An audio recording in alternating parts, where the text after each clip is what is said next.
darkmyths.org and Neopolis Media Group proudly present to you the Lone Gunman Podcast, featuring your host, Rob Clark, where research comes to shine and myths come to die. Stay tuned. Be right there.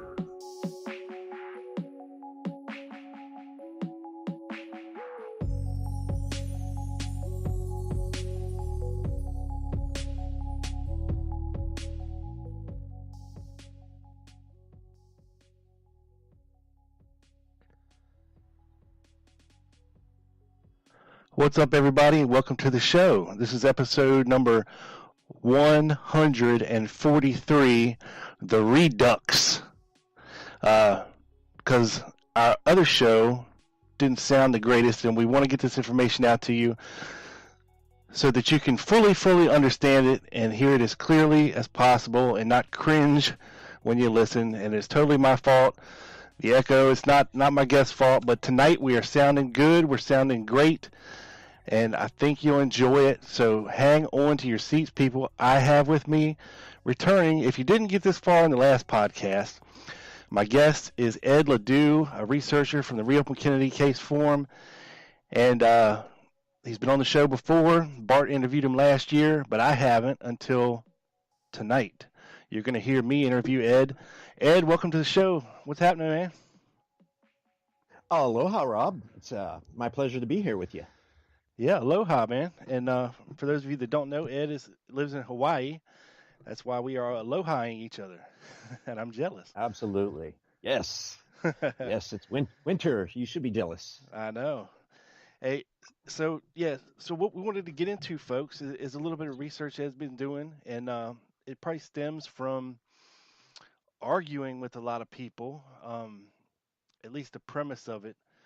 And, of course, you can do that with a lot of aspects of this case, but tonight we're going to be getting specifically into the fact of whether or not any shots were fired from the Texas School Book Depository. And according to my guest, Ed LeDoux, he doesn't think so. And we're going to get into why, and I think you should listen very closely before you try to argue with us. And if you have a problem with anything that we say here tonight on the show, please feel free to head over to the Facebook page, the Lone Gunman Podcast, and leave a comment. We'll be more than happy to address any questions you have about the show or any comments you want to make, because I think we got some good reasons why no shots were fired from the TSBD. Isn't that right, Ed? That is correct. And I guess I'll just, get into it right now. Yeah, let's do basically, it. My conclusion is that no shots were fired from the Texas School Book Depository. The Warren Commission failed to support its claim to a sniper, an active shooter, and it had to default to a gunman or a lone gunman, or simply a man with a gun being at the sixth floor window. What the Warren Commission stated, basically in its report, in Chapter 3, gave a whole chapter to this, entitled "The Shots from the Texas School Book Depository." Now, this is exactly what the Commission, this is a quote, so I'll read through all the points that they give, and that's their supporting argument. So the Commission analyzed the evidence and set forth the conclusions concerning source, effect, number, and timing of the shots that killed JFK. In that effect, the Commission has evaluated, number one, the testimony of eyewitnesses, number two, damage to the limo, number three, expert examination of rifle, cartridge cases, and bullet fragments, fourth, wounds suffered by JFK and Connally, fifth, wound ballistic tests, sixth is expert examination of the clothing of JFK and Connally, and finally, seventh would be the motion picture, films, and still photographs taken at the time of the assassination. Now, the Commission had a conclusion from this. Their conclusion is that shots were fired from the 6th floor window at the southeast corner of the Texas School Book Depository. Their conclusion is 3 shots, 2 hit, 1 missed. But, a caveat, they have no idea which is which. Going back to, let's just go back to like number 3. That was the examination of the bullet fragments. Expert examination. One of those would be James Tegg. He was hit. And he was standing down near the triple underpass. Now, if the commission doesn't know which is which as to which 2 shots hit and which one missed, there's a problem. And James Tegg is all the way down at the other end of the plaza. And so for an early miss, it would be very unlikely that any fragments or anything would hit him. Also, a headshot to JFK, that goes to not only James Tegg, how would that bullet hit JFK in the head at a downward angle and then fly over the windshield and the windscreen? We do know that number 2, damage to the limo, there was damage to the windshield and damage to the chrome strip on the inside above the windshield. So that pretty much rules out some of these possibilities. It very, very much limits them. That's why they basically have these caveats, which they have no idea which shot did which. And then they have a section, Rob, about the missed shot. And this is a quote again from the report. The wide range of possibilities and the existence of conflicting testimony, when coupled with the impossibility of scientific verification, precludes a conclusive finding by the Warren Commission as to which shot missed. Right. In other words, they don't know. Right. They have no idea. So they're just leaving that up in the air. Correct. Their next section is on time span. And they give a range there, too. 4.8 to 7 seconds. But Rob, there is no timing if they have no idea exactly, if 3 shots were fired, really. But they merely give a span in which shots took place. I'd say this is not scientific either, if they base their conclusion on a wide range of possibilities. End quote. Right. So, they have their several points making up their conclusion, and one of them was basically refuted by me, which is there is no film, photos of any gun or any man in the sniper's nest window, that 6th floor easternmost window. Also, they kind of resort to newsmen. So multiple newsmen claim such, but their stories are unsupportive of each other.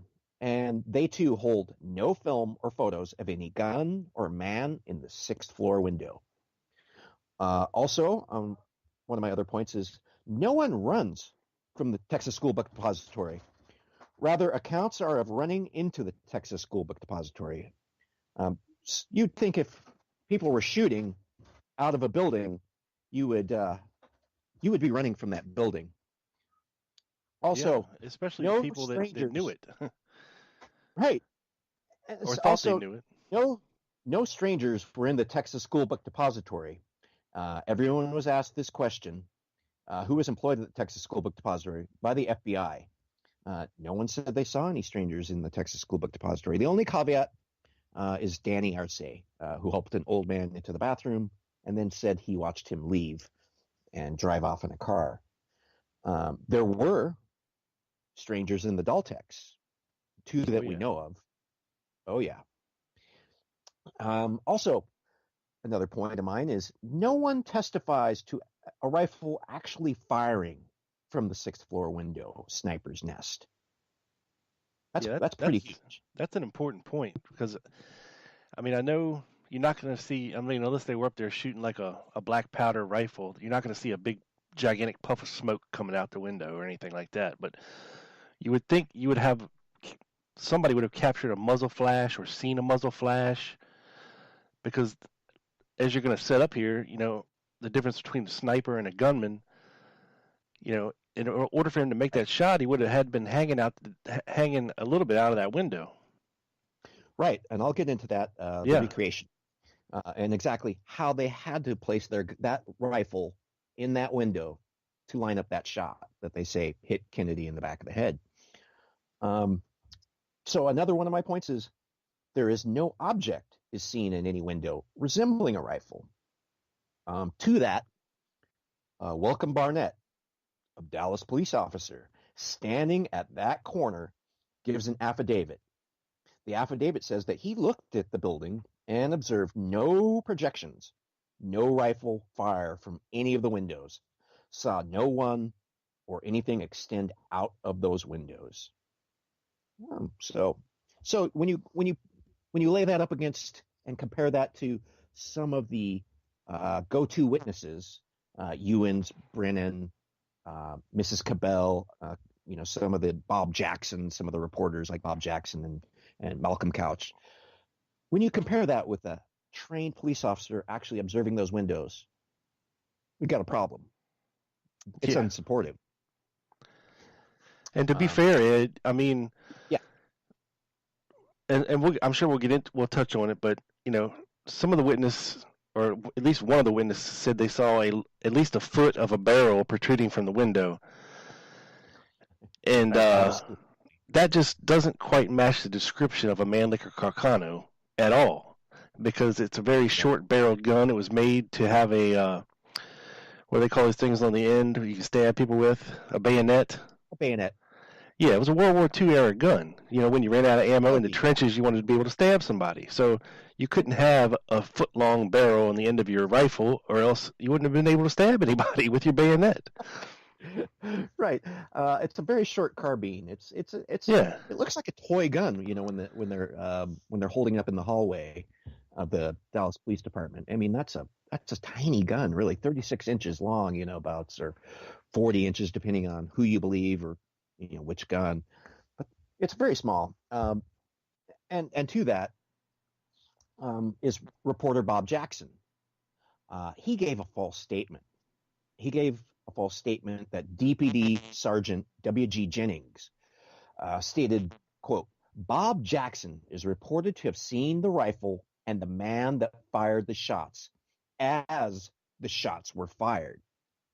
Now, that's in volume 19, page 517. Anybody can look that up and see that Sergeant Jennings is basically calling out Bob Jackson. Also, Sheriff Deputy C.L. Lewis note says that Bob Jackson, quote, saw shooting, end quote.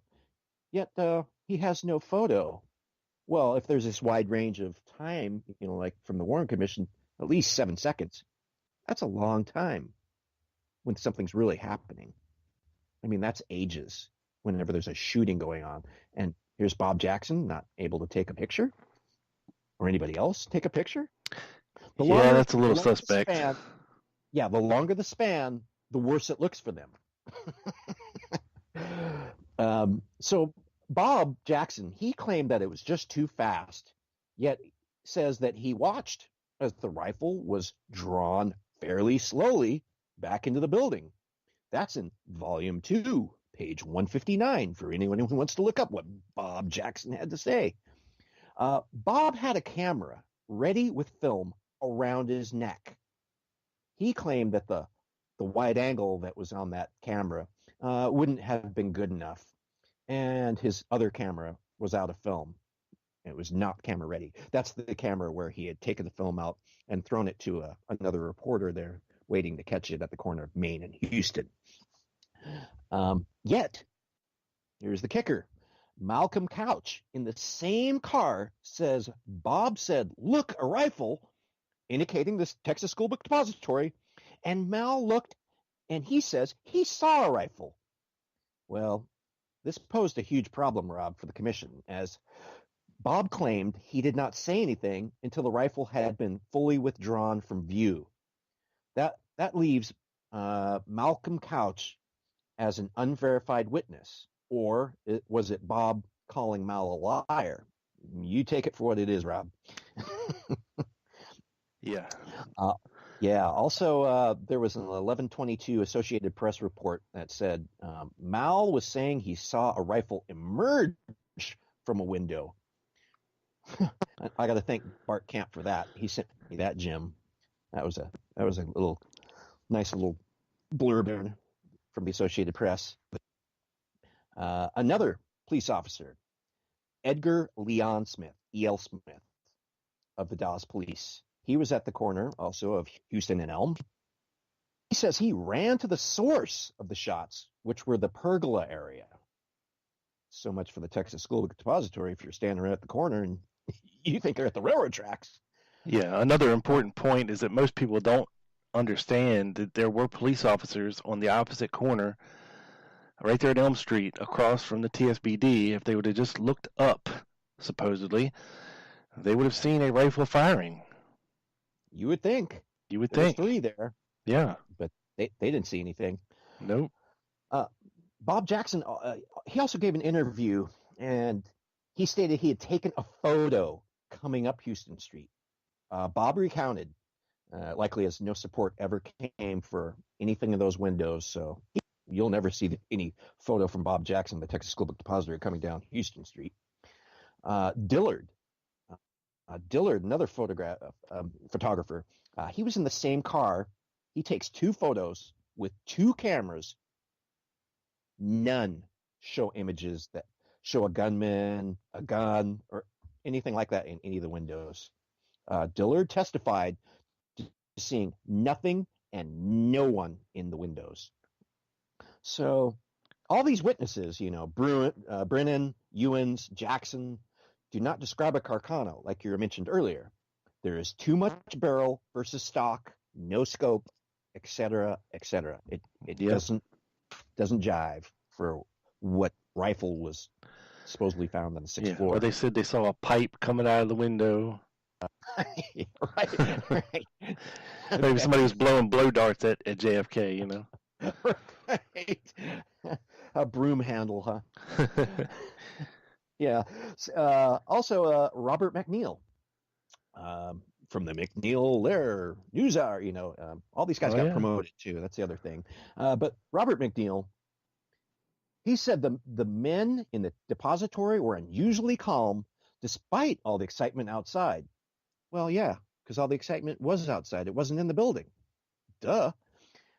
Pierce Allman, another reporter who went into the building, claimed he saw a rifle, saw it in that window, but yet he ran to the knoll, and then he ran back into the Texas School Book Depository, where he used the phone to say no such thing.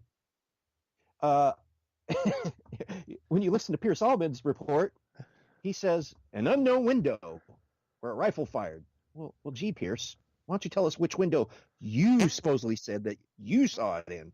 Right. That didn't happen. Right. So you got to take all these guys with a huge grain of salt. Go back, check each other against, everybody's statements against each other. And again, none are supportive of each other. Nothing is reality when it comes to them seeing a rifle in a window, a gunman firing, a sniper. That doesn't happen. So I think if anybody would have captured somebody if they were up there, it would have been Dillard. I mean, that's pretty close. Sure. So there's Brennan. Brennan, the construction worker with the hard hat. You'll see in many of the pictures and films, and him standing around outside the Texas School Depository, talking with several cops. And you got to wonder what's going on there. So Brennan, he testified that the suspect leaned out the window and also sat sideways on the windowsill. Interesting. He was asked under oath, penalty of law, I guess as much as you're going to get from the Warren Commission, by Counselor McCloy. McCloy asked him if he had seen a rifle discharge or had seen the recoil and flash.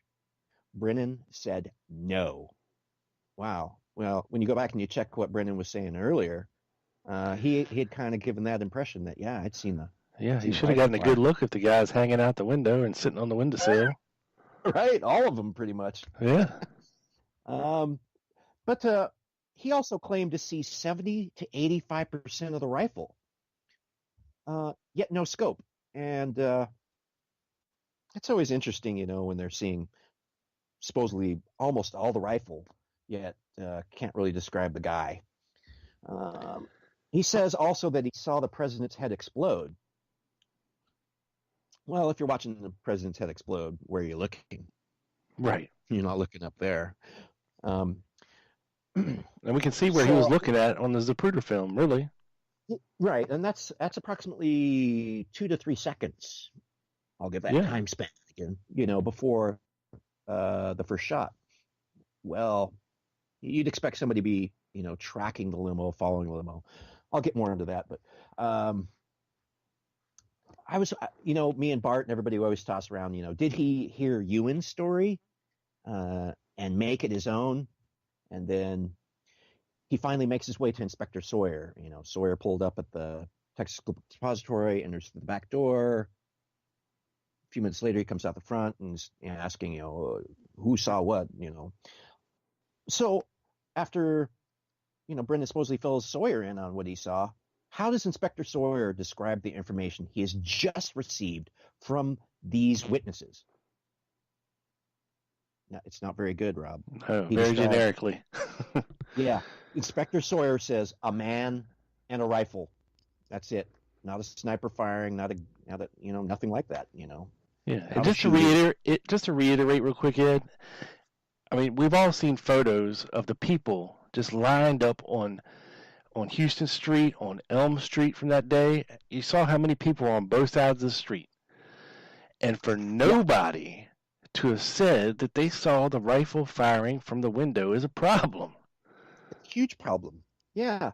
I mean, in that area, I've got a spreadsheet on ROKC with 214 ear witnesses. That's a lot of people right in the general area. I mean, you can imagine how many people should have seen something. But we'll get to those ear witnesses. So then there's Mrs. Cabell. That's the mayor of Dallas, Earl Cabell's wife. Yes. Mrs. Cabell, supposedly, when she's riding in the car, not directly behind the VP car, but the next one after that, says that she saw a rifle, yet she says nothing to anyone in the car. In fact, she says nothing until 1964. Yet the commission uses her in their report to support their conclusion. The problem is, Mrs. Cabell, not only did she not say anything to anybody at the time or even much later, she says that she could not tell whether it was a mechanical object or a person's arm. It could have been Williams pointing down the street that, hey, look, that's pretty weak for the commission to use her. Very weak, in fact. Then there's James N. Crawford and Mary Ann Mitchell. These are deputy district clerks. They watch from the southeast corner of Elm and Houston. James hears a loud report, which he says was from the triple underpass, says that after the third shot, he looked up and saw movement in the 6th floor window. No, nothing more. Another one of these. And that's quite a ways away there. You know what I mean? Right. Yeah. You're going to wait till, I'm not going to look up there where the shots are coming from, but I'm going to look up afterwards. Okay, buddy. And of course, the star witness, Mr. Ewens, or the young Ewens, told reporters on the scene, Mr. Underwood, that the shooter was colored. Also, Kent Biffle hears the same description, colored, a colored man in the 6th floor window was with the rifle. Well, this was on the scene as it was unfolding, not a later scripted, description. So we have to take Ewens to task on that alone. Also, Earl Brown. Okay, if you look at my ear witness spreadsheet and stuff, he's one of the ones, that I kind of held out was, what did Earl Brown? Because Earl Brown was in an interesting position because he witnesses pigeons fly up. And he also later smelled gunpowder at ground level. He's at ground level. These are the pigeons, supposedly, that Officer Baker says he sees fly up behind buildings. Yeah. There's a huge problem with this. You know, I don't know. You know, I like I say, I dare anybody to show me a picture with pigeons flying in the air. Any of the pictures. Or a movie. Yeah, anything. Well, any except film. JFK. Show me pigeons. Yeah, you know, And that's the fiction. dramatized version, right? Fiction. Yeah, That's basically slow motion fiction that they use. Yeah, that was Baker's testimony. That's the reason why he thought to go into that building and stuff. And yeah, or there was no pigeons just chilling out on the ledge up there either, you know? Right. Not even flying. Not even flying. There's no pigeons flying off the roof or anything. That really discounts the reason for Baker to run into that building. If he went directly into that building, that's another thing. But Baker says he sees these pigeons fly up behind the buildings. And he says the Texas School Book Depository and the Daltex. But he doesn't know, really where to run to or where to go. But Earl Brown says, he saw the pigeons. They flew up from near the triple underpass, from the ground where they were on the ground, not from the roofs of any building. So this really discounts if there were pigeons that flew up that Baker saw.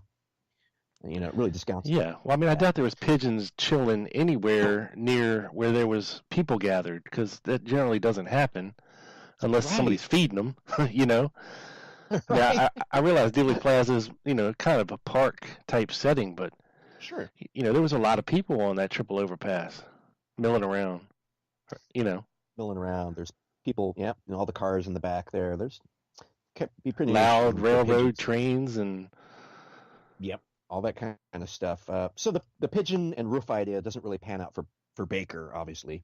No. Also the Ewan story. Back to Ewan's. His story changes from no longer being able to see the limo on Elm. He was just looking around, and so he says he sees a man's hand on a rifle stock. That changes to he was waiting for the limo, and he sees a metal rod sticking out the 5th floor window. And boy, the machinations and back twisting the the Warren Commission does to get away from that 5th floor siding and stuff, which is who's on the 5th floor. There's the 3 blind mice, Williams, Jarman, and Norman, the 3 colored employees. So that's always interesting, the 5th floor stuff. So nothing in the window. Okay, let's get to that. So how would anyone track and aim at a target not visible till it emerges from behind a Texas live oak? A trained sniper, would need to have the rifle tracking it or ready for when the limo appears from under the foliage. That requires a man and a rifle to be in the window several seconds before the first shot, and for each subsequent shot, he must be tracking the limo and in the window. Now, this is not what happened, Rob, as proven by the FBI, ITEC, House Select Committee, you name it. Everybody's looked at those films, photos. There's nothing in those windows. No one is aiming or firing at any point during the motorcade from the Texas School Book Depository. And the 6th floor museum even did a recreation of the sniper's nest window, and it's 100% accurate, as Lee Oswald's not in it. Yeah. I got to thank Bill Hicks for that one. That always helps prove my point. So if you were standing... Ed, I know what the lone nutters are going to say. They're going to say, oh, well, he wouldn't have had to track him too much because he was, heading directly away from him. It would just been a matter of adjusting up or down, or just adjusting up just a little bit, and staying on pretty much the same trajectory. But there's a tree in the way. There's a tree in the way. There's also the recreation that the FBI did with, I think it's Shannyfelt. They're there with the camera on the scope, looking through it. And where he's positioned is, he also had to open the window more than it actually was open on that day, get the rifle fully into the window at an angle with him in the window so that anybody on the street could have looked up and saw that. I mean, Well, everyone was, but no one did really. And if you're standing in front of the building, you're employed at, and the president rolls by and gets shot, and you, like everyone else, go back into the building as nothing happened involving that building, you would have an alibi, Rob. That'd be your alibi. Hey, I was in that building. I couldn't have been anywhere else shooting that president. But only in Texas is being where nothing happened a liability. Yeah. Right? And also think about it, Rob. Why the enormous delay in finding the sniper's nest? If you're standing in front of the building and you see the shots fired and see the guy in the window and you point at it and show the cops, that's where he's shooting from. Well, wouldn't the cops go directly to that window? That's not what happens. You think, but that's not what happens. So would this flock of supposed witnesses not point out readily where they had seen the sniper? And the police would go up there immediately, find the shells and this book boxes all around, making up this lair. Well, because then, but just think about it. Before the radio reports, it was the fifth floor. Fifth floor was a possible location. That's on the radio reports. The first radio report is 1234 by C.A. Haygood. Quote, I just talked to a guy up here who was standing close to it, and the best he could tell, it came from the Texas School Book Depository building up here with that Hertz renting sign on top of it. But two more minutes later, at 1236, is Sergeant D.V. Harkness, quote, I have a witness that says it came from the fifth floor of the Texas School Book Depository store, end quote. Haygood, though, doesn't follow orders. He doesn't get the information of the witnesses or their names. We know he talked to probably Teg, because it was the guy with the blood on his cheek who got hit by shrapnel or a piece of concrete from the curb all the way down by the triple underpass, remember? And we know Harkness had Ewens, and he had to take him from back by the railroad yards, of course, where, I don't know what Ewens is doing back by the railroad yards if he's, should be watching this gunman out there. Well, he ran to the same place everybody else thought the shots came from. This is correct. And then he was saying it was a black man on 5. So, wow. Because there were actually black dudes hanging out the window watching everything go down on level 5. This is so true. The 3 blind mice. Yeah. Williams, Norman, and Jarman. In fact, it was Williams had to be, Williams had been in the military. He had experience with rifles and weapons and firearms. He had to be told by, I believe, Jarman that, the shots are coming from above us. Well, isn't that kind of weird? Why would you have to be told where the shots are coming from? And in fact, Williams says, no, the first shot didn't even come from the building. It came from, down on street level. So that's kind of odd if, there's shots coming from the building that sound like they're at street level, and then somebody tells you, oh, no, they're above you. Well, then they changed their story to where, pieces of the floor above were falling down into his hair. Right. Well, I can imagine, if you had opened one of those windows, after they had been, flooring up above you, putting on the new floor, screwing down or laying new plywood up above them, that could have disturbed some stuff. And then, when you run one of those windows up, stuff will probably fall on your head. You're going to get stuff in dirt in your hair. I can see that totally happening at this old. Yeah. Well, they had just redone the 5th floor before they started on the 6th floor. So the 5th floor was, from the pictures I've seen, it looks like it was totally cleared out. Like there wasn't much there on the 5th floor, really. Right. And then, on the 6th floor, they're getting ready to lay all these, pieces of plywood down and reinforce the floor. And allegedly, I imagine they swept it. Yeah. And you would sweep everything over into the edges or whatever, and that's going to maybe fall down the cracks. And so, I can see just a side note. A side note, Ed, I always wondered, if they were working on that stuff that morning, which Lovelady said that they were, Where's all this stuff at in the pictures and in the movies from the 6th floor? I've never seen like a stack of plywood or hammer and nails or old busted up plywood or scrap wood or anything else. Oh, there's a few pictures that show a saw, a hammer on a windowsill. I saw looked like a small crowbar or something, but crowbar stuff like that. Yeah, there's a few tools, but it's very sparse. It doesn't seem. Yeah, there's no stack of plywood or anything. There's nothing like that. So they had a team of like 5 or 6 guys working on it. You'd think there would be a lot of stuff around. You know what I mean? You'd think there'd be a huge pile of plywood right up there on 6 for them to keep going after they lay one sheet, get the next. Right. Where they bring it up on the freight elevator and bringing up one sheet at a time. I mean, they're really dragging this stuff out, and it was never finished either. Right. They never finished. They never went back after that day and did any more. So was it all just a setup? I don't know. But we can go to the photos. Like I say, that's the main thing. Is you have pictures. You have Dillard. You have Weaver. You've got all these photos. Bronson, Hughes. For films, Hughes' film was 9.9 seconds before the first shot to 5.7 seconds before. That combined with Dillard and all the other ones. Dillard was taken 3.7 seconds after the fatal shot. It was one of his photos. Basically a conclusion, because here's the thing. If you've chambered another round after the third one, you're going to still be there to shoot, right, with that other round. Yeah. Why chamber it if you're not going to be aiming and still, going to fire one? So Dillard, none of these people catches anything like that. There's no one in that window. 0 people caught a photo or film of anyone in those windows firing a weapon. So you can basically, reach a conclusion that's highly unlikely anyone fired from that window.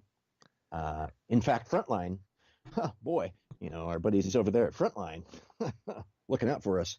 They said that 7 seconds before the first shot in their program, Who Was Lee Harvey Oswald, they said that they found a moving object in the window as JFK passed underneath it. Well, this was said by Gary Mack of the 6th Floor Museum. Mack went on to state that the 6th Floor Museum acquired the original Hughes film in 2002, and video blow-ups of the window seem to confirm the PBS Frontline findings. Well, sure, if you zoom in and, out of the whole frame, if the whole frame has focusing issues, things going in and out of focus, well, imagine what that does to a little tiny section that you zoom in on. I have everybody watch it. Don't take my word for it. Watch the Hughes film, not the little tiny section, but watch the whole Hughes film. What does the camera do? Is it completely in focus all the time? I mean, this is a guy with a home camera, home movie camera. This is not professional. But he sure as heck didn't catch anything in the window. But he did have some grain noise and things like that. Now the Bronson film, when you compare that to the Hughes film, the Bronson film was subjected to, some the same testing, but they removed the grain noise. And when they did that, all that they saw was in the windows were boxes. All these things that people say, I see 2 guys with a gun and stuff. I saw stuff up there, a guy stand. It's boxes. There's nothing in those windows. And well, real quick, Ed, just for a frame of reference for people who may have not ever paid too much attention to photos from the inside of the school book depository or actually visited it themselves. When we're talking about windows in the school book depository, it's not like a normal window today where you could stand and look out of it. I mean, it's a big, huge window where the sill, the bottom of the window, is going to hit you right about your shins. Correct. And for Lee Oswald to be in a kneeling position, I guess, is what we've seen in most of the recreations or something of that nature. I mean, when you think about it, Ed, he almost would have had to be on his belly, really, to make that shot. Or very, very low. And yeah. Say, Shanny felt in the recreation had to open the window more than it was on that day. Right. So, that's what I wanted to get people to visualize about how low this window opening actually was. I mean, 'cause if it's hitting your shin at the sill, it's only open about maybe 10 inches. Is what it looks like from the photos. So you're talking maybe right above your knee is where the opening is hitting. I mean, that's pretty low. Really low. It's really low. And something you said before was, hey, if I was a sniper, I would be way back from the window, where nobody could see me and shooting. Nobody can see the muzzle flash, yeah. Right. We know that can't happen because of where the rolling reader box was sitting on the windowsill, how far down the window was. It was barely open, like you say, about 10 inches. So there's no way you can be back away from the window and sniping at someone. It just doesn't work out. Physically impossible. Unless he was sitting on his butt. Or he was in the Daltex building, back from the window. You can be back as far as you want and shoot out the window of the Daltex, and right down the street is where you're going to be aiming. Yeah, no much better angle with no obstructions. Yeah. So, but we don't know much about the Daltex building because there was no real investigation, and we don't know exactly where Baker ran to. Did he run to the corner? Did he go to the Daltex building? Get steered away by Brennan or something like that? Somebody. Or Truly could have done that. Just steered him away. So Arce was on that corner over there too. Danny Arce. Now did the PBS Frontline proffer up a sniper firing a rifle or on film or photo? That's what they imply, but that's not what happens. All they say is movement. Well, that doesn't cut it for me, Rob. Movement and a grainy, out of focus film going in out of focus. That doesn't cut it for me. That doesn't prove anything. That's hearsay. Yeah. Did they show a man tracking the limo with a rifle seconds before and seconds after, then frantically working the bolt, ejecting shells in 6 to 8 seconds? That doesn't happen. Yeah, we're not even saying, if anybody saw Lee Oswald in the window. We're saying nobody saw anybody. Any rifle, anything like that. Yeah. So no rifle barrel, not even just the tip. Nada, nothing, bubkiss. So we got 0 from our friends over at PBS Frontline. If Rob, we scrutinize and discount the supposed eyewitnesses, then we're left with those 214 ear witnesses. Mm-hmm. Okay, so over at ROKC, I have a thread, no shots fired from the TSBD, and it's got a spreadsheet. And on there's 214 ear witnesses, and I've gone through them all. And when you scrutinize them, none of them are originally pointing to the Texas School Book Depository. Now, later on, of course, you run to the knoll, and then whispers in the crowd are, oh, maybe it came from that building over there. Well, then that's going to change your statement later. But your original account of all these people are not the Texas School Book Depository, but the railroad yard or down low or across the street, or you can go through all 214 of the original statements, and you're not going to get there. You're not going to get to the Texas School Book Depository from these guys. So that kind of leaves the commission's butt hanging in the wind. Yeah, just a little bit. So we have films, we have documents, we have photos that prove my point that no shots were fired.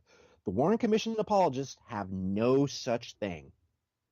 Right. Well, and what they'll say is, well, Dealey Plaza is an echo chamber. Nobody could really tell where exactly the shots were coming from because the sound was bouncing off of all these buildings and then getting projected out into the plaza and bounced back and right.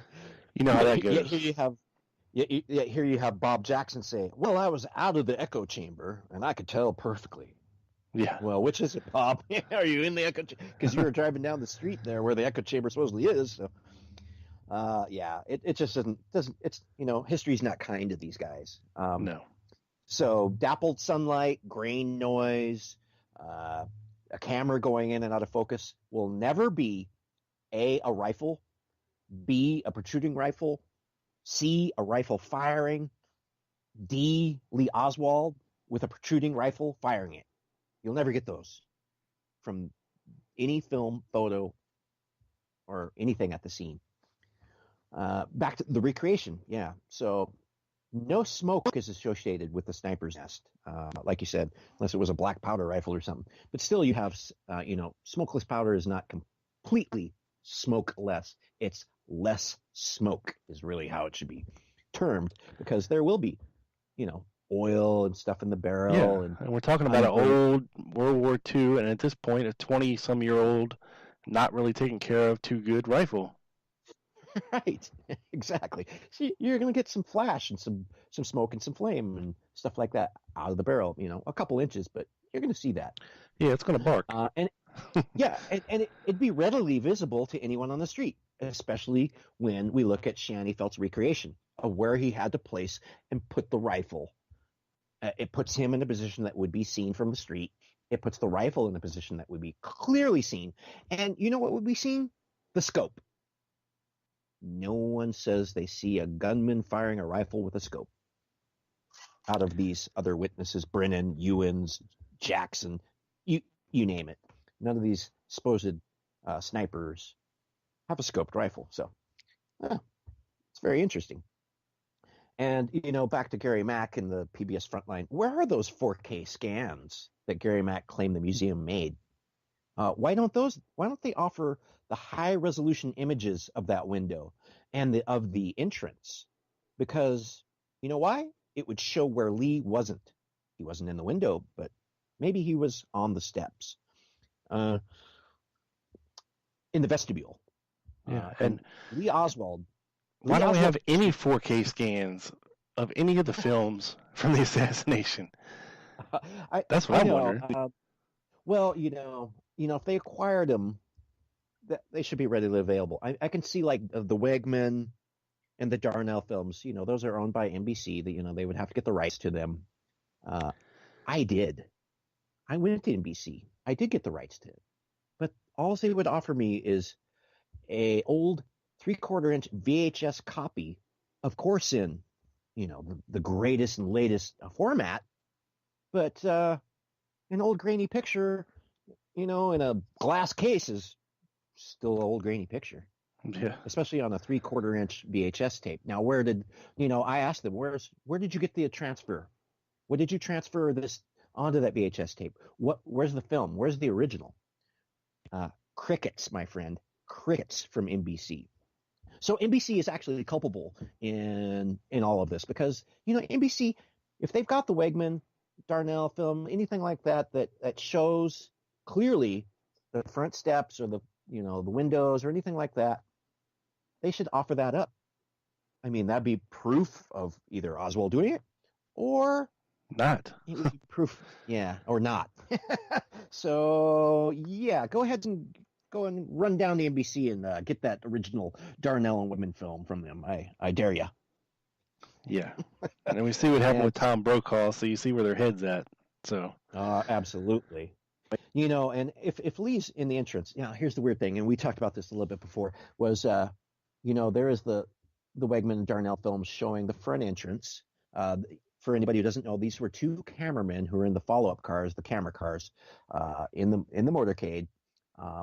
These guys hopped out, started filming, the Texas School Book Depository, a couple seconds after the last shot. So they're going to catch everything as it was, in situ. Bam! Here's the film starting, and it pans across and it shows the front of the Texas School Book Depository. Back in the corner of the steps, in the dark corner on the left-hand side or the westernmost side, is a figure that has been unidentified through all the investigations. Richard Benarby, a couple of people, Sprague, they basically looked at that and said, who is that guy? Who's in that back corner? And I talked about this before to you, was that what I found, and everybody saw the same thing after I pointed out, was the front door is seen closing. So somebody had to just step out. Maybe stepped in, but if you look at Lee Harvey Oswald's alibi, his alibi is, I was on the first floor and I stepped out to see what the excitement was. Bam! There's a door closing. There's a guy in the corner who looks like Lee Harvey Oswald. He's white. Looks like a warehouse worker. He's dressed as a warehouse worker. He's not wearing a suit and tie. Well, there's only a few people. There's, Buell Wesley Frey. How many white guys were working there that worked in the warehouse? Yeah, it looks like he's drinking from a bottle. Or something, right? Something. Having his soda, having his Coca-Cola. Well, we got to scratch that out, right? Yeah. And or eating something, or he's doing something. Doing something, but the thing is, when Frankie Kaiser and all these guys, they're gone, and his brother, so you're very limited as to who this guy is, a white male warehouse worker. And like I said, nobody saw any strangers. Nobody, like you had talked about before, was, hey, nobody climbed all the way up through all these people to get to the worst possible place of view the motorcade from. Yeah. Now Roy Lewis did say he was out on the steps, but I don't see him in any of the pictures either. But he's black. And I think I would 100% sure that Prayer Man is white. Yeah, 100%. And unless we have a negative image, but I doubt that. Right. No. So, basically the Warren Commission, they declared Oswald guilty, and they closed the case. This is injustice at its finest. So what I did was I went on to the FBI webpages. I went on to the Department of Justice. A lot of people don't know this. The case is closed. That's why we are the ROKC. That's Reopen Kennedy Case. Gee, why? A lot of people tell me, hey, it's open forever. No, it's not. They have declared him guilty and closed the case. Wow. That's pretty interesting, isn't it, Rob? That here that no one's gone to court. No one's been found guilty by judge and jury, as it is in our country. That is the legal system. Yet they've just retroactively said, hey, man, he's guilty. Close this case. Yeah, because you always hear people say, well, there's no statute of limitations on murder in the state of Texas. But very few people know that the case is actually closed. I mean, it's closed. It's according to them, it's done. Yep, and Lee's guilty. He did it. Yep. By a preponderance of the evidence. Exactly. They don't even know what shot hit and missed. What kind of preponderance of evidence do they have when their witnesses discount each other? One calls another one a liar. Bob Jackson, Mal Couch. I mean, it just goes on and on. Mrs. Cabell doesn't say anything for a year almost. What's going on here? So should we just ignore Brennan, Ewens, Jackson, Couch, and Cabell? Yes, because they are not truthful. They are not truthful witnesses. They embellished their tales. They made false statements. They made false claims, which are shown to be false. So yes, ignore them. Don't listen to David Von Pinn and people like that when they try and use these people as witnesses, because they are no such thing. They are not witnesses to a sniper. And that's the key. Sniper. Someone actively shooting and firing and ejecting shells and shooting a rifle. Not an arm, not a broom handle, not Williams pointing down the street. None of that's a rifle. None of that's a sniper. So, yes, ignore them, but do recall their tall tales and what it is that they're committing. Perjury. Perjurers. That's who they are. I don't like to call people liars, but these guys are on the stand telling stuff that we know is wrong. So you're a perjurer. Yeah, that's true. That's about the summation of it, and logically, Ed, I mean, if Lee Oswald, or somebody who worked in the building, was shooting from the window, and he had plans to do this, and he shot Kennedy in the head, and it exploded like a watermelon. Right. I don't know about you, but I would hightail ass out of that building quicker than you ever seen anybody. And say, catch me if you can. I'm not hanging around and milling around and I know they say, well, he left quickly, but not everybody, but a lot of the workers pretty much knew that they were done for the day after that and proceeded to leave work. Right. And, this goes to a couple of my other threads, which is the taxi and bus ride fantasy and also the roll call remedy. The roll call remedy basically says that, here's the list of people that they got the information from, that they let go from the Texas School Book Depository. Who's at the top of the list? Lee Harvey Oswald. And also, what's his address did he give? Did he give his Irving address with the Paines? Did he give his rooming house? No. He gave an Elsbeth address, a place he hadn't lived at for months, and also it's an incorrect number. It's they put it down to 605, but it should be 602. And when you look at Lee Harvey Oswald's wallet, what's the only thing in it that has any form of identification and an address on it? The only thing in his wallet like that is his library card, and it says Oswald Lee Harvey 602 Smudgy 5 Elsbeth. Wow, that matches up perfectly. If you're going to leave the building, the cops wanted to know who you were. Let me get your information. You got any ID on you or anything? And we have to remember too that before the Mothers Against Drunk Driving, the case that went to the Supreme Court and made every state put a photo on a driver's license, and an ID had to have a photo, so you couldn't sneak into a bar at 14, 15, 16 years old and be drinking on your your older brother's driver's license. None of those had pictures. And in Texas, it wasn't until 1982, I believe. That's a long time. And for them to even say that Lee Harvey Oswald had a fake ID, this selective service card with a photo on it, no one's that stupid. And no one's that stupid to put a photo of yourself on a selective service card with A.J. Heidel's name and wear a stretch wristband that says Lee. Right. It's ridiculous, Rob. I know. So I know. Yeah, we just have to take these guys and straighten them out. And that's what we're doing here. Is we're saying that no shots were fired from the Texas School Book Depository. Look elsewhere. This is a road sign. This is a road marker. Go from here.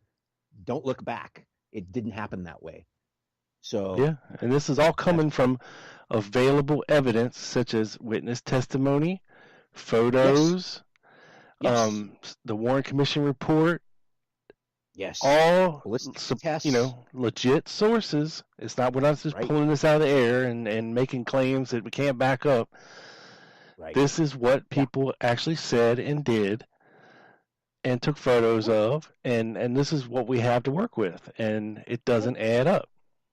Nope. Especially when you go back and, like I say, where the Warren Commission had their 7 points there.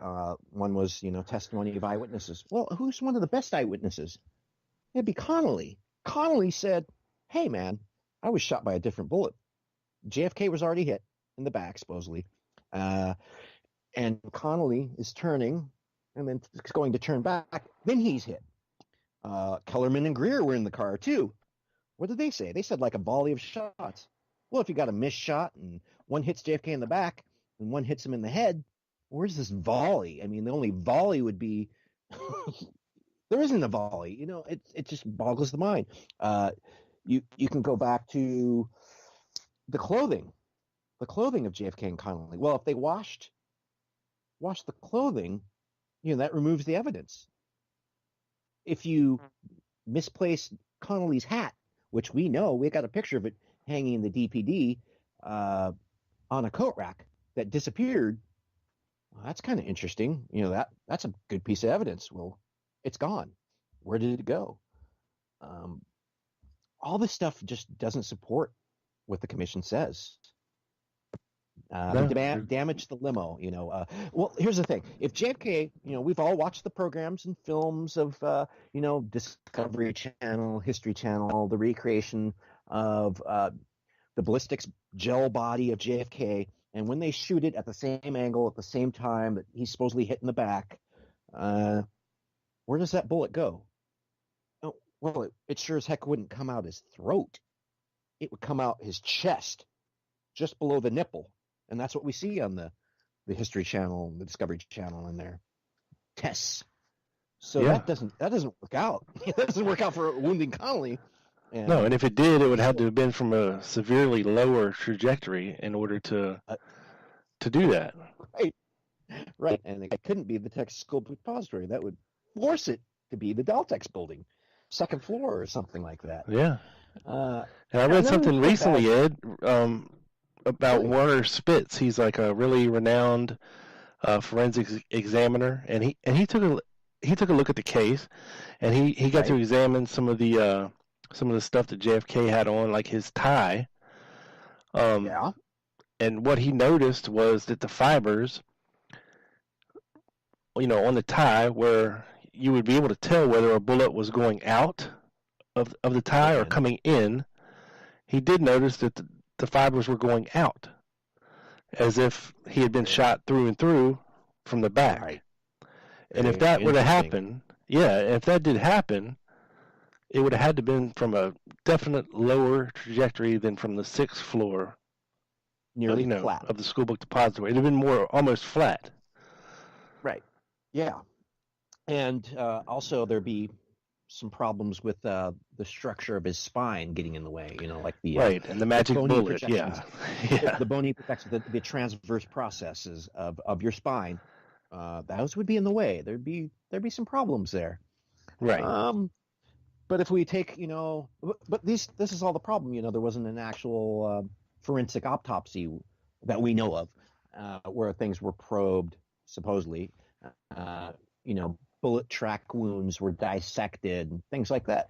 All we know is that the top of his lung was bruised, up there, which again doesn't bode well for a throat exit. So yeah, it's a conundrum for the Warren Commission. I'm not confused. I know no shots were fired from the Texas School Book Depository. It basically proves the point. Each of their 7 points are not supportive of the conclusion. They are of my conclusion that, nobody shot from there. There was probably more than 3 shots. I talked with Sherry Feister, rest in peace for her. I really appreciated getting to talk with her and work with her a little bit on spatter and splatter and, stuff she was an expert in. And, of course, her conclusion was, a shot came from the south knoll, which is, people are like, oh, that's kind of weird. How would that hit Jackie? No. The Elm Street curves, and the limo would be facing the south knoll at that time, and JFK would have his head turned towards Jackie. He'd been hit in the back. He'd be leaning forward and down with his head turned. It lined up for her. Plus, I gave her a little insight into convertibles. That blood, when it splatters and gets into the air in a convertible forces it to come back down into the car and towards the jump seats. That's just the way it is in a convertible. And if you're going 10 miles an hour, it creates this wind. And that's where the wind goes. It goes into the car. Yeah, almost like a little vortex in there, yeah. Yep. Right. What's JFK doing with his hair? He's pushing it back all the time. Why? Because that's the way the air comes over the windshield and spills back into the car. That's gonna show you that the splatter that flies in the air is going to land on the jump seats of spatter onto the back of those seats. So, and also, one of the things that Sherry Feister really opened our eyes to is the skull fragment, seeing the Zapruder like flying forward. Well, when you get shot in the back of the head, the back of your skull fragment doesn't fly forward. What happens if you get shot in the front of your head and it blows out the back of your head? The piece of bone is going to be held on by the scalp. If it's blowing that piece of bone out, the scalp's going to tear, and it's going to tear and tear and tear until the last piece holding on rips away, and then it's going to fling it to wherever that last piece of scalp is holding. So if it's at the top, it's going to fling it forward. If it's, the last piece of scalp is at the bottom, it's going to fling it down. So we know that does not support the Warren Commission's conclusions either. Yeah, at all. These, and you've got like Dan Rather saying in the Zapruder film that, hey, I watched it and the guy's head was blown forward. Well, we know that's not what happened in the Zapruder film. We know his head's blown backwards and to the left. So what film did Dan Rather watch? As far as I know, I don't know. Maybe they showed it to him in reverse. Yeah, he's watching in a mirror. Yeah. Oh my God. And, Dan Rather's, all these guys got promoted for basically supporting a lie. All of them. All of them went along with it. They piled on, as I say. Everybody piled on. But it didn't happen that way, Rob. We know it. ROKC knows it. The great guys like Bart Camp, Greg Parker, Stan Dane, who wrote, Prayer Man, the book, out of the shadows and into the light. We know where Lee Harvey Oswald was. He was in the vestibule, the vestibulum. That is exactly what we see at the Texas School Book Depository. 2 columns on the front of the entrance. So all that area from the columns to the front doorway, that's the vestibulum. That's exactly where Lee Harvey Oswald said that he was. He went out to see the excitement. He named the people out on there. Bill Shelley was there. Yada yada. You can't see that. You can't know that if you're on the 6th floor firing a gun out of the window. You wouldn't be able to see into that vestibulum, into the vestibule.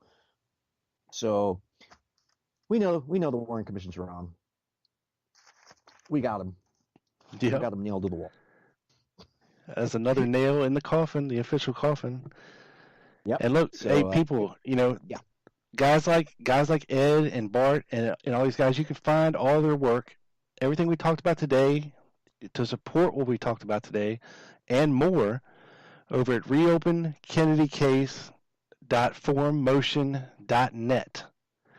That's where you can join the Reopen Kennedy Case forum and get engaged in discussion, or even if you just want to lurk and learn, that's cool too. Absolutely. And there's just a plethora of great information, great research threads over there to check out. And if you want to hear Ed on my show, the last time he was on, it's episode 136, the Public Transportation Getaway. And I highly encourage people to check it out. That was a great show you did there too. Hey, thank you so much for that. That was a fun one. That one, like people ask why do you do some of this stuff, and I go, because it's comical. It is absolutely hilarious to take this stuff and pull it apart, and I get a big kick out of it. I laugh my rear off, listening to, Warren Commission testimony of, any of these witnesses, especially the ones on the bus, in the cab. It's comedy gold. You can't write this. Nobody's as good a writer for comedy as the Warren Commission witnesses were. I mean, it's so fun. I mean, it's a lot of fun. And I enjoy it immensely. And when you get together with people like Greg Parker and Stan Dane and Bart Camp and others, it really is. It's a hoot. It really is a hoot. These guys are great. For sure. I can't say enough about them. And definitely check out Stan's book, because there's a lot of great information there, and also the shows and the research that Bart's done on the second floor lunchroom encounter too as well. It all ties together. It all supports each other. Absolutely. and points in the exact same direction of everything we're talking about here. And Ed just came on and supported it a little bit more tonight, and I thank you so much for doing that. Hey, I appreciate it, and like I say, I've done a lot of interviews, so I always put those out. I'm not like a David Lifton who is the black hole and hoards interviews and we'll never see him again. I put them, as soon as I get them transcribed. I put them out there. I just did, Peggy Bibler Hawkins. She was there with her son, and her husband worked there. She said that she had went over, the wall there by the Elm Street extension and hid until she heard a radio report on one of the motorcycles that was there. It was either Hawkins or Baker's. I think it was Hawkins or Harkness. I think it was Harkness's motorcycle. And when she heard the radio reports of the railroad, she thought it was fine to go back into the building. She never once thought the shots that came from there. So go look at all my interviews. Those are people who are there, who are telling it to me like it was. And she was sharp. I mean, she's 80 some years old and sharp as a tack. And so that was the time to get people is when they're still alive. Yeah. So that's what I try and do. I try and get them when they're alive. And Time is all of our enemies, and it's definitely creeping up there for people that were alive back then. Absolutely. And they can find, and people can find all this stuff at reopenkennedykcase.forummotion.net. I mean, just a ton of great stuff over there. I can't emphasize it enough. Absolutely. Yeah, it's been a pleasure. Definitely, this has been a pleasure. Our second go around, but I think the Redux is A-okay. Yeah, I mean, 500 people got to hear our train wreck before I was able to delete it a couple days into it. Or Right. 500 people attempted to listen to it, but hopefully they came back and got the Redux, and it sounds amazing. Hopefully, fingers crossed. Fingers crossed. Yeah, I mean, I've had to do this before, like 3 or 4 times with the same person, and it's a nightmare. But I think we nailed it this time, so hopefully we're good. And look, man, if you got anything else you wanna talk about or get off your chest, you're welcome back on the show anytime you want, man. Just shoot me a line. Love you, brother. Thank you so much. Thank you so much, Rob Clark. You are the man. Hey, appreciate it, Ed. You hang on the line for me. I'm going to talk us out here. People, for more information, head over to the Lone Gunman podcast page on Facebook. There you will find everything you need to know. Stay connected. Also on Twitter at TLG_podcast. I also post there as well. No website yet. I'm working on it, people. Give me a break. Anyway, that's it for this show. This sumbitch is in the can, beaming the satellite down directly to your ears, people. This is your boy. Peace. And aloha. Aloha. Ha ha.